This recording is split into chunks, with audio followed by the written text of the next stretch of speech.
Good morning students. हमने last video में पढ़ा था रिटेल के बारे में। हमने रिटेल की कुछ बेसिक चीज़ें पढ़ी थी, ठीक है। तो अब आगे शुरू करते हैं फंक्शंस ऑफ रिटेलर। लेकिन उससे पहले मैं बता दूं कि जो भी स्टूडेंट्स हैं जिनके असाइनमेंट कंप्लीट हो गए हैं तो उनको 15 मई से पहले अपने स्टडी सेंटर में जा कर के ऑफलाइन सभी असाइनमेंट सबमिट करने हैं, ठीक है। तो ये बहुत ही गौर करने वाली बात है कि आपको 15 मई को पड़ेगा संडे, ठीक है। तो संडे से पहले आपको सभी असाइनमेंट जा कर के सबमिट करने ऑफलाइन आपके स्टडी सेंटर में, ठीक है। इसका भी वेटेज होता है 30%। तो अभी हम पढ़ेंगे फंक्शंस ऑफ रिटेलर।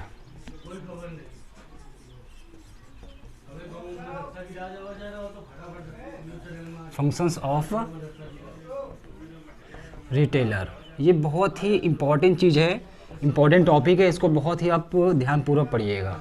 देखिए, जब एक रिटेलर अपनी रिटेल शॉप ओपन करता है तो उसमें क्या क्या चीज़ें इम्पॉर्टेंट होती हैं हम उस बारे में डिस्कस करेंगे। देखिए, सबसे पहली चीज़ होती है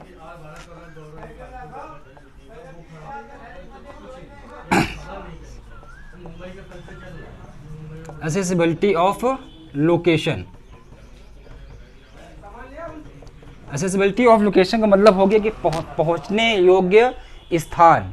आप अपनी शॉप, अपना रिटेल स्टोर ऐसी जगह पे ओपन करिए जहां पर कस्टमर इजीली पहुंच सकता है और गुड्स को बाई कर सकता है, ठीक है। तो एक्सेसिबिलिटी ऑफ लोकेशन, तो आप लोकेशन को ऐसे को चूज़ करिए जहां पर कस्टमर इजीली पहुंच करके अपने जो डेली बेसिस के नीड्स हैं वो पूरी कर सकता है। ऐसा नहीं कि आप एक लोकलिटी है और लोकलिटी से 15-20 किलोमीटर या फिर बहुत ही ज़्यादा दूर या पास में ही ऐसी जगह आप चुनाव कर लेते हैं स्थान का जहाँ पे कस्टमर का पहुँच पाना, क्राउड का पहुँच पाना मुश्किल होता है, ठीक है। तो ये एक आपकी लोकलिटी हो गई, ठीक है। और ये एक आपका हो गया स्टोर, ये हो गया स्टोर।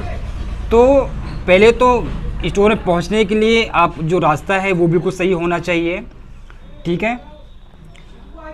बेसमेंट का आप चुनाव कर सकते हैं या फिर आप एक बड़ी इमारत का भी चुनाव कर सकते हैं। लेकिन ऐसा नहीं कि वहाँ पे रोड ही नहीं हो, रोड ख़राब हो, ठीक है, और आपके घर से उसकी जो डिस्टेंस वो बहुत ज़्यादा दूर हो। तो क्या होगा कि कस्टमर इतनी दूर नहीं पहुँचेगा और स्टोर में क्राउड जनरेट नहीं हो पाएगा, जिससे कि सामान आपका स्टोर में ही रखा रह जाएगा, ठीक है। तो पहली तो ये हो गया सही जगह का चुनाव करना। दूसरा होता है convenience of timing. Convenience of timing. कुछ स्टोर क्या होते हैं वो 9 to 10 ओपन रहते हैं। कुछ स्टोर्स ऐसे होते हैं जो 9 to 12 ओपन होते हैं और कुछ स्टोर्स ऐसे होते हैं जो 24/7 ओपन रहते हैं, ठीक है। तो इस बात पे ही आपका बिजनेस बहुत ज़्यादा डिपेंड करता है। तो कन्वीनियंस ऑफ टाइम, कस्टमर के अकॉर्डिंग आप टाइम ऐसा मैनेज करिए कि किसी भी टाइम आते हैं वो स्टोर में तो वो खाली ना जा पाएँ, ठीक है। आप टाइम सेट भी ऐसा करिए, लोकेलिटी के हिसाब से, उस एरिया के हिसाब से, क्राउड के हिसाब से आप कन्वीनियंस ऑफ टाइम मैनेजमेंट कर सकते हैं। फिर आता है convenience of size. Convenience of size, retail का मतलब होता है ब्रेक द बल्क। रिटेल का मीन्स क्या होता है? ब्रेक द बल्क, बड़ी चीज़ों को तोड़ करके छोटी क्वांटिटी में बेचना, तो होता है ब्रेक द बल्क। तो क्या है कि हमारे इंडिया में जो मिडिल क्लास का कंज्यूमर है वो बड़ी क्वांटिटी में अपने ज़रूरत के सामान की चीज़ें नहीं ले पाता है, ठीक है। ज़रूरत के जो चीज़ें हैं, जो सामान है वो नहीं ले पाता है। तो क्या होता है, वो छोटी क्वांटिटी में लेता है। तो आपके रिटेल स्टोर में जो भी चीज़ें हैं वो सभी साइज़ों में अवेलेबल होना चाहिए, ठीक है। सबसे बड़ा एग्जांपल है आपका शैम्पू।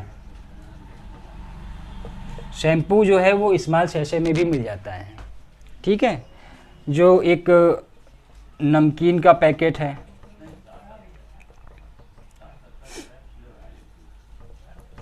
वो भी स्मॉल पैकेट में मिल जाता है, आजकल 5 रुपये में मिल जाता है। ठीक है, शैम्पू 1 रुपये में मिल जाता है, और बहुत सारी चीज़ें हैं। ठीक, जैसे कि सब्जी मसाले हो गए, नहाने वाला साबुन हो गया, वो भी आजकल छोटी 5 रुपये में भी मिल जाता है। तो ये सारी चीज़ें हैं कि कहने का मतलब ये है कि आपके रिटेल स्टोर में छोटे कस्टमर के लिए भी उतना ही सामान होना चाहिए और बड़े कस्टमर के लिए भी उतना ही सामान होना चाहिए। नेक्स्ट आपका आता है, ये हो गया 3 नंबर, ये हो गया 4 नंबर,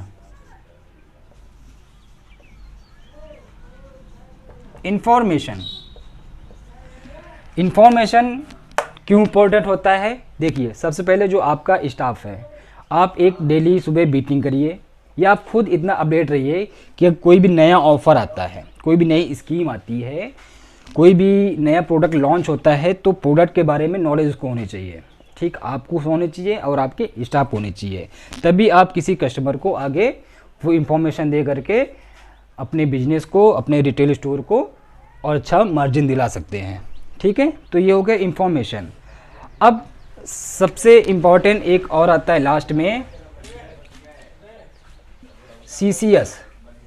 CCS का मतलब हो गया कि कस्टमर केयर सपोर्ट।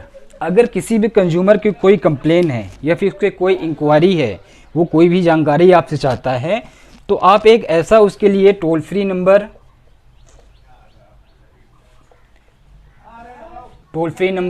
या फिर व्हाट्सएप नंबर, ठीक है, या फिर कोई भी एक नंबर आप जनरेट करके कस्टमर से इजीली कनेक्ट कर सकते हैं। तो ये भी क्या है कि एक बिजनेस के लिए बहुत ही अच्छा फ़ायदा हो सकता है आपके बिजनेस में। ठीक है, तो फंक्शंस ऑफ रिटेलर आप समझ गए कि फंक्शंस ऑफ रिटेलर क्या होते हैं, एक रिटेलर के लिए कौन कौन से फंक्शन सबसे इंपॉर्टेंट होते हैं। तो ये पाँच हैं, आई थिंक ये आप समझ गए होंगे। अब नेक्स्ट टॉपिक आता है ग्लोबल रिटेल सिनेरियो। इसको मैं ऐसे ब्रीफली, ज़्यादा ब्रीफली नहीं बताता हूँ, शॉर्टकट में बता देता हूँ। ठीक है, कि देखिए ग्लोबल, अभी हमने इससे पहले पढ़ा था कि इंडियन रिटेल सिनेरियो पढ़ा था, अब ये है ग्लोबल रिटेल सिनेरियो। तो सेम चीज़ है, बस इसमें क्या है कि जो ग्लोबल, जो कि पूरे वर्ल्ड को कवर करता है, वो कौन कौन चीज़ें हैं। देखिए, मैंने बताया था पहले भी, फिर बता दे रहा हूँ कि जो रिटेल है वे करीबन पूरे वर्ल्ड की जो जीडीपी है वो 30% कवर करती है। ठीक है, वो 30% कवर करती है। तो ऐसे ही कुछ बहुत बड़े बड़े जो हैं रिटेल स्टोर्स हैं, जो बहुत बड़े बड़े मॉल हैं, मैं बताना चाहूँगा। जो सबसे बड़ा है वो है वॉलमार्ट। सबसे बड़ा क्या है? वॉलमार्ट। ये है हमारा यूएसए का ब्रांड। ठीक, वॉलमार्ट आप जाएंगे तो यहाँ पर आपको आप पे ज़रूरत की चीज़ें, आपके जो ज़रूरत का सामान है A to Z यहाँ से मिल जाएगा, A to Z। ठीक है, ये ऑलमोस्ट क्या है कि 150 कंट्रियों में करीबन वर्क करता है, इसके आउटलेट है। ठीक है, सेकेंड आपका आता है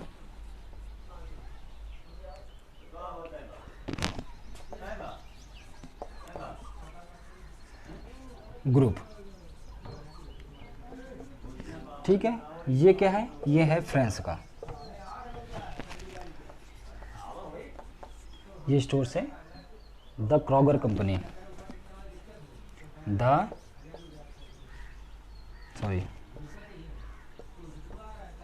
क्रॉगर company, USA, the Home Depot INC, ये है यूएसए। ठीक, लास्ट वन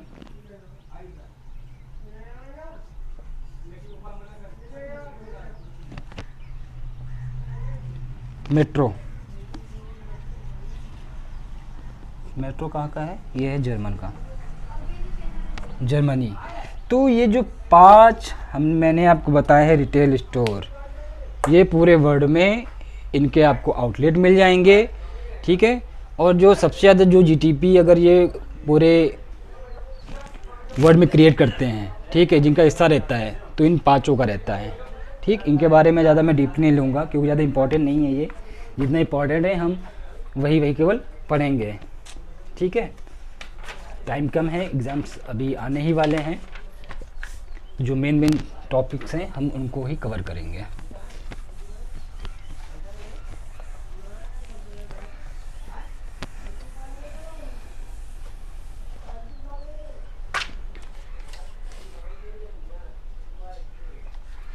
अब सबसे इम्पॉर्टेंट आपका एक और चैप्टर है, उसको चैप्टर नहीं कहेंगे, हेडिंग ही कहेंगे, factors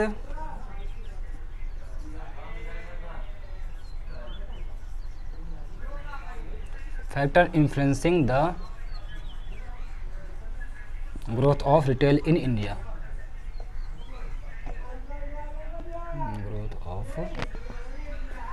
growth of retail in India, growth of retail in India. वो कौन कौन से फैक्टर्स हैं जो इंडिया की ग्रोथ में इन्फ्लुएंस होते हैं। इन्फ्लुएंस का मतलब जानते हैं आप क्या होता है?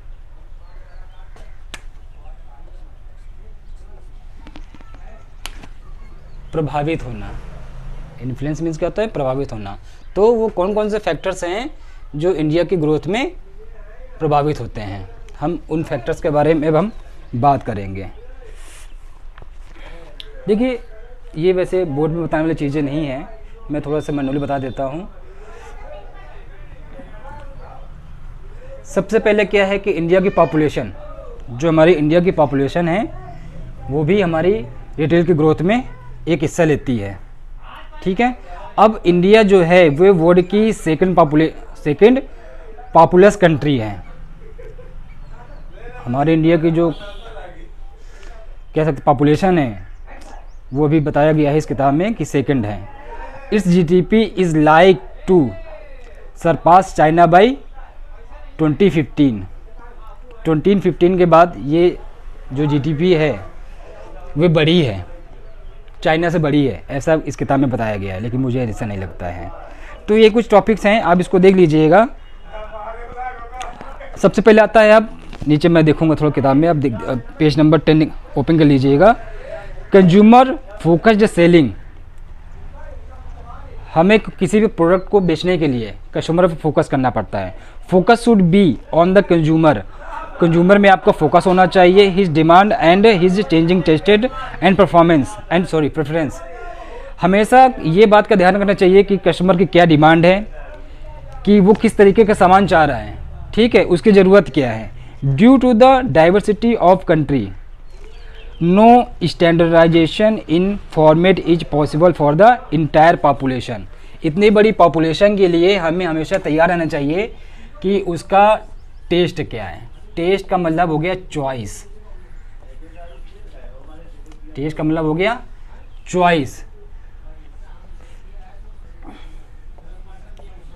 वो क्या प्रेफर करना चाहता है, ठीक है, उसकी क्या लाइक्स हैं, ठीक, क्या उसकी डिमांड है,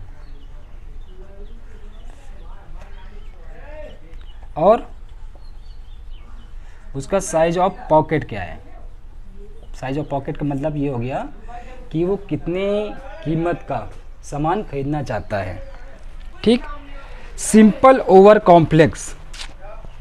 नेक्स्ट आता है, as life becomes more complicated and stressful, simple things will be preferred over complicated, difficult to understand product and services। बहुत अच्छी चीज़ ये कही इन्होंने। इसका मतलब क्या हो गया कि आपके स्टोर में सारे सेक्शंस अलग अलग होने चाहिए। सारे सेक्शंस अलग अलग होना चाहिए, जैसे कि मेंस का सेक्शन अलग होना चाहिए, चाइल्ड्स का सेक्शन अलग होना चाहिए, वुमेंस का सेक्शन अलग होना चाहिए, फूड का अलग होना चाहिए, ग्रॉसरी का अलग होना चाहिए, ठीक है। तो इस तरीके के सारे सेक्शंस आपको अलग अलग रखने चाहिए, सारे सेक्शन डिवाइड रखने चाहिए।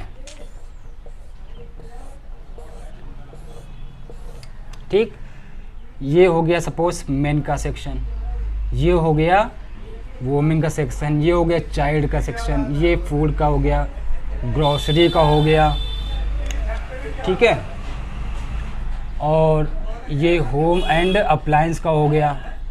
तो इस तरीके से सारे सेक्शन अलग अलग होने चाहिए। ये नहीं कि सारे आपने क्या कर दिया, मिक्स कर दिया, इसी में छाट बिन लो और घर जाओ पेमेंट करवा के, तो ऐसा नहीं होना चाहिए।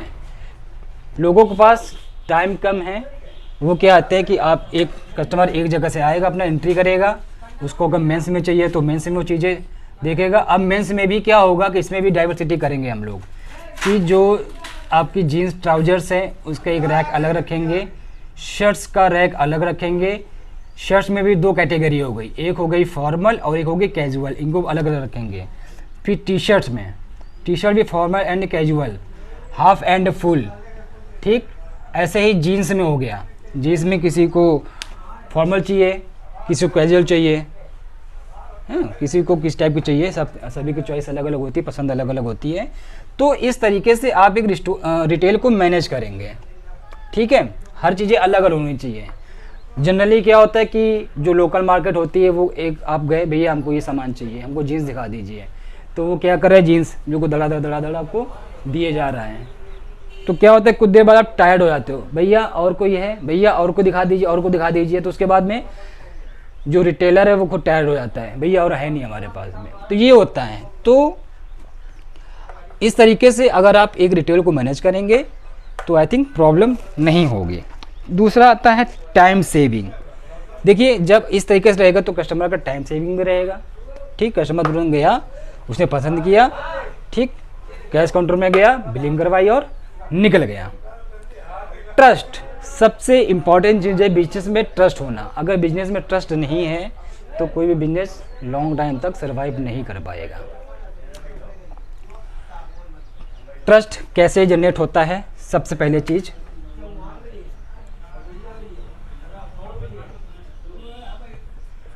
प्रोडक्ट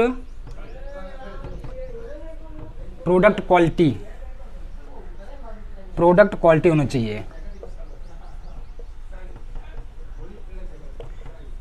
ब्रांडिंग होनी चाहिए। यह नहीं कि सिर्फ आपने लेवल चिपका दिया रेड चीप का है और जूते दे रहे हैं मोची से बनवा करके। लोकल वाले मोची भी अच्छे बनाते हैं, ऐसे नहीं है। और एक मोची ब्रांड भी है, बहुत महंगा है वो। ब्रांडिंग होनी चाहिए, ठीक।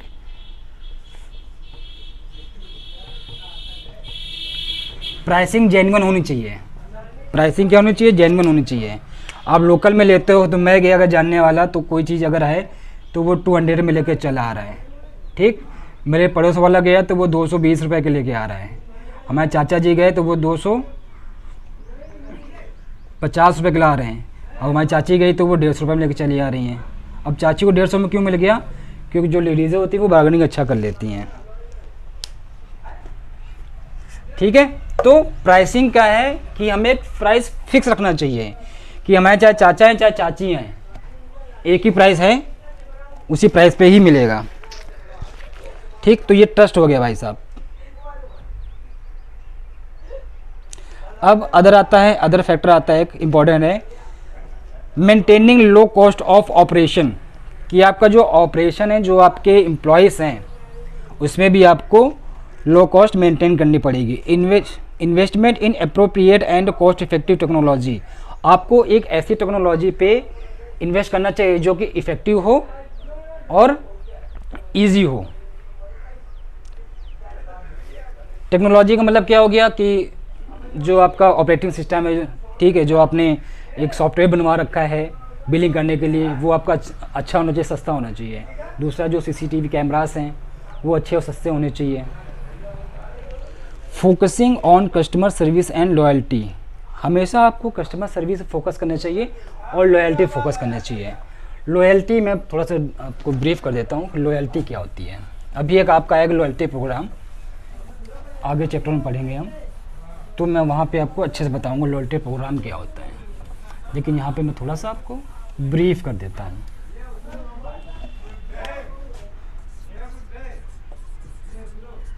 लॉयल्टी। लॉयल्टी दो तरीके से कह सकते हैं, एक तो वफादारी हो गया, ठीक। दूसरा है कि एक लॉयल्टी प्रोग्राम चलता है कि जब कस्टमर हमसे कोई चीज़ बाई करता है तो हम उनको एज आ रिवार्ड कुछ देते हैं, एज आ रिवार्ड देते हैं।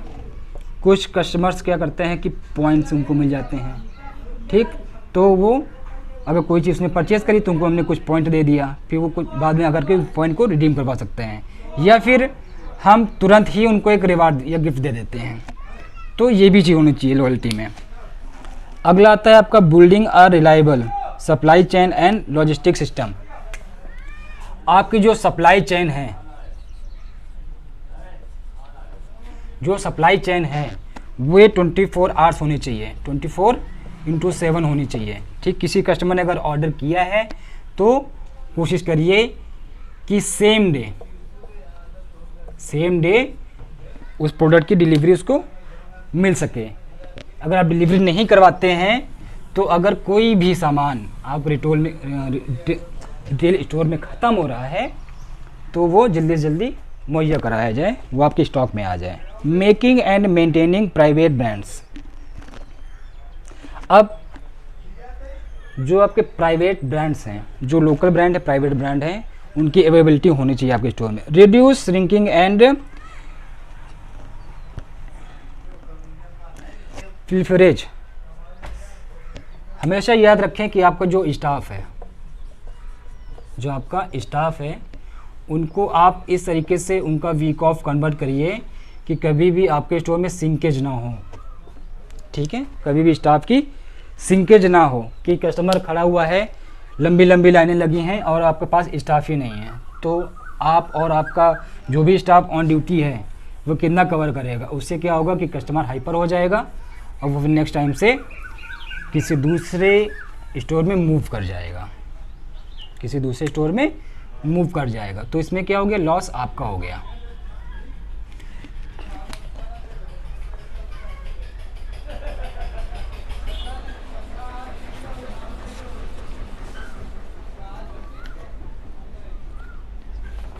अब नेक्स्ट पढ़ेंगे हम challenges for retail in India. क्या क्या चैलेंजेस आते हैं एक इंडिया में रिटेल स्टोर को ओपन करने के लिए, ठीक है।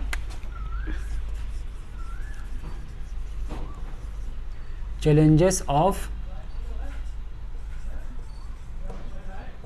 रिटेल इन इंडिया में रिटेल स्टोर ओपन करने के लिए कौन कौन से चैलेंजेस आते हैं, अब हम इसके बारे में बात करेंगे। So now we discuss about this. सबसे पहला क्या है कि एक हमारा आता है एक्सपेंशन वर्सेस जॉब मार्केट, ठीक है। हमने एक रिटेल स्टोर खोला, आपने खोला, तो इसमें हमने क्या किया कि हमने स्टाफ की हायरिंग की और हमने एक्साइटमेंट में क्या किया कि हमारे स्टोर में रिक्वायरमेंट थी सिर्फ 10 एम्प्लॉयज़ की, ठीक है। जिसमें से एक हो गया हमारा मैनेजर, दूसरा हो गया HR, तीसरा हो गया अकाउंटेंट, चौथा हो गया कैशियर और बाकी के लोग हो गए सेल्स में, ठीक है। तो हमने क्या किया कि रिक्वायरमेंट थी इतनी की, लेकिन हमने हायरिंग कर लिया 20 लोगों की और सारे लोग अनाड़ी, कोई भी इनमें से प्रोफेशनल नहीं है, सारे अनाड़ी हैं। और हमने क्या किया कि इनको हमने बहुत अच्छा पैकेज, हमने सैलरी भी इनको भर भर के देनी शुरू कर दी। अब जब हमने इनको भर भर के सैलरी शुरू कर दी, दूसरा पार्ट ये है कि हमारे जो है स्टोर की इनकम, भाई जब हमारे स्टोर की सेल होगी तभी तो हम इनको सैलरी दे पाएंगे। और इनके सैलरी जो है सपोज़ वो जाती है पूरे मंथ में 10 लाख इनको सैलरी जा रही है और हमारे स्टोर की इनकम क्या है 5 लाख। समझ गए? तो इसका मतलब क्या हुआ कि हमारा स्टोर तो ऑलरेडी 5 लाख के नुकसान पे जा रहा है, लॉस पे जा रहा है वो, तो 5 लाख तो अपनी जेब से दे रहे ना। तो क्या होगा कि ये भी एक चैलेंजेस हैं। सबसे पहले आपको टीम एक ऐसी हायर करनी चाहिए जो फुली स्किल्ड हो, प्रोफेशनल हो और एक्सपीरियंस्ड हो। अगर वो नहीं है तो आप स्टोर नहीं चला पाएंगे। ठीक, कोई भी बिजनेस हो, जब तक कि उसमें प्रॉपर मैनेजमेंट नहीं है, प्रॉपर प्लानिंग नहीं है, तब तक आप बिजनेस को सफल नहीं बना सकते हैं, लॉस पे ही जाएगा मैं सब। तो फर्स्ट पॉइंट तो ये हो गया। सेकंड आता है सप्लाई चेन मैनेजमेंट। दूसरा क्या है?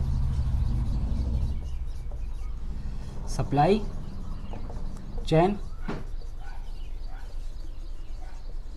चेन मैनेजमेंट बहुत इंपॉर्टेंट होता है। सप्लाई चेन मैनेजमेंट किसी भी सामान को एक जगह से लाने या पहुंचाने में सप्लाई चेन का बहुत बड़ा रोल होता है। आपने एक ऑर्डर दिया, आपने ऑर्डर किया, और जब तक सामान एक जगह से दूसरी जगह मूव नहीं करेगा, एक स्टोर से दूसरे का स्टोर नहीं जाएगा और एक फैक्ट्री से एक गोडाउन में जाएगा, गोडाउन से आपके रिटेल स्टोर में आएगा, जब तक सप्लाई चेन नहीं है तब तक सामान का आवागमन नहीं हो पाएगा, तो कस्टमर का हाथ में कैसे पहुंचेगा, तो बिजनेस नहीं हो पाएगा। ठीक है, तो इस पर फोकस करना है। सॉरी, ये सेकंड, फर्स्ट, सेकंड, थर्ड, हाँ ठीक है, थर्ड आएगा ये। दूसरा है फ्रॉड्स इन रिटेल। रिटेल में भी बहुत बड़े बड़े फ्रॉड्स होते हैं, फ्रॉड्स इन रिटेल। देखिए, फ्रॉड्स रोकने के लिए सबसे पहले आपको क्या करना है, सीसीटीवी को अपने स्टोर में लगाना है। दूसरा, सिक्योरिटी गार्ड को हायर करना है। ठीक है। तीसरा, आपकी जो पॉज मशीन है जिससे हम बिलिंग करते हैं उसको भी अप टू डेट होनी चाहिए। ऐसा नहीं कि हम इस पे जो है बिलिंग कर रहे हैं और बिल सेव ही नहीं हुआ, हमने कस्टमर को उसका सामान हैंड ओवर कर दिया, ठीक, और पैसे ले लिए, तो उसमें क्या हो जाएगा कि जब हम नाइट में क्लोजिंग करेंगे तो पैसे ज़्यादा निकलेंगे। ठीक है, और सामान भी हमारा लेस हो जाएगा क्योंकि सामान तो चला गया स्टोर से, तो सामान भी कम हो जाएगा और पैसे भी ज़्यादा निकलेंगे, तो उस पर क्या होगा, टैली करने में, इन्वेंट्री करने में प्रॉब्लम होगी। ठीक, तो सिक्योरिटी वाला जो फीचर्स हैं हमें वो भी फॉलो करना है। दूसरा ये है कि अगर आपके स्टोर में आप कस्टमर को आप अगर इंटरनेट प्रोवाइड करवाते हैं, ठीक, तो उसमें भी सिक्योरिटी फीचर होना चाहिए कि कोई हैक ना कर ले उसको। अगला आता है challenges with infrastructure and logistic. आपके जो स्टोर का एक इंफ्रास्ट्रक्चर है वो ऐसा होना चाहिए कि सपोज़ कि कस्टमर एक जगह से एंट्री कर रहा है, कस्टमर का जो इंट्रेंस है वो अलग होना चाहिए, और जब कस्टमर स्टोर से बाहर निकलता है, मॉल से बाहर निकलता है, तो इसका इंफ्रास्ट्रक्चर, उसका रास्ता अलग होना चाहिए। और सभी सेक्शंस में आपका एक स्टाफ होना चाहिए। ठीक है, तो ये आपका एक हो गया मॉल। ठीक, ये हो गया इसका इंट्रेंस, क्या हो गया ये इंट्रेंस, और ये हो गया बाहर जाने का रास्ता। तो जब आप किसी भी स्टोर का अगर डिज़ाइन करते हैं तो वो व्यू उसका क्लियर होना चाहिए, उसका व्यू जो है वो क्लियर होना चाहिए। किसी भी तरीके से, मैं एक एग्जांपल बता रहा हूँ, सपोज़ कस्टमर यहाँ से एंट्री करता है तो इसका जो कैश काउंटर है आप यहाँ पे कर सकते हैं या फिर यहाँ कर सकते हैं। ठीक है, या फिर यहाँ कर सकते हैं, वो तो अपने आप कन्वींस के अकॉर्डिंग कर सकते हैं जैसा आप बनाना चाहें। तो कस्टमर जब एंट्री करे तो यहीं से उसको जो है सामान अपना लेता हुआ अलग अलग सेक्शन से जाता हुआ ईज़िली वो आउट हो जाए, निकल जाए वो। ठीक है, तो सारे सेक्शंस भी अलग अलग होने ही चाहिए, डिवाइडेशन होना चाहिए, यानी कि अब कस्टमर भी यहीं से आ रहा है फिर यहीं से घुस जा रहा है वो। ठीक है, हौच पौच नहीं होनी चाहिए। तो उससे क्या होगा कि हमें पता नहीं होगा कि कौन कस्टमर क्या खरीद रहा है और क्या ले जा रहा है वो, कि क्या खरीदने आया है। तो यहाँ से उसने चेकिंग की, यहाँ से चेकआउट किया, तो यहाँ पे आपका सिक्योरिटी गार्ड होना चाहिए सामान चेक करने के लिए, ये आपने क्या लिया है। आपका सिक्योरिटी गार्ड बैठा हुआ है, वो इसे बिल ले लेगा, बिल लेने के बाद में उसके बैग में चेक कर लेगा कि हाँ यही चीज़ें सेम है कि नहीं सेम है, ठीक है सेम है तो उसके आउट करने देगा वो, ठीक है। तो ये भी सिक्योरिटी फीचर होना चाहिए।